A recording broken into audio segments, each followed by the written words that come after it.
A bill proposing changes to Utah's sex offender registry was met with both support and criticism on Utah's Capitol Hill today. We do have team coverage of the biggest bills going through the legislative session today. First off, news specialist Shara Park joined us live with the latest developments on SB 155. Shara?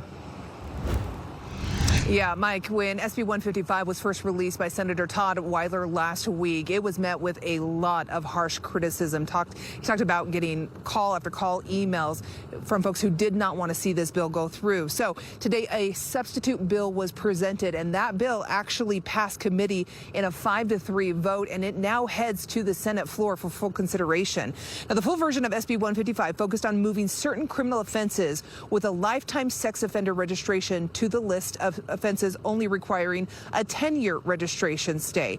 But now this substitute bill focuses on reducing the length of time on the registry before a sex offender, after serving their full sentence, can request a risk assessment and go before a judge to ask to be removed from the registry.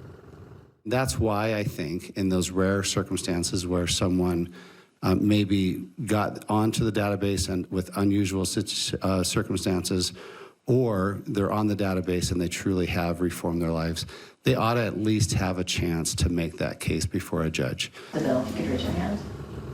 So let me break down the numbers for you. SB 155 looks at allowing those with a lifetime registration to appeal to a judge 12 years after their sentence, not 20, which is the current standard, and those with a 10-year registration sentence to appeal after 5 years, not 8. Some of the lawmakers who voted to send the substitute bill to the full Senate did so saying that they didn't necessarily support the bill as it is right now, but they want to give it to the full body and they want a chance to debate it with their constituents. Now, there was a public comment period today where we heard support from defense attorneys for this bill and family members of those who are on the sex offender registry. But we also heard from a lot of victims and their families who are adamantly opposed to this bill, both the first draft and the second version, the substitute version. We'll hear from some of those folks coming up tonight at 6:30. For Live at 5 at the State Capitol, Shara Park.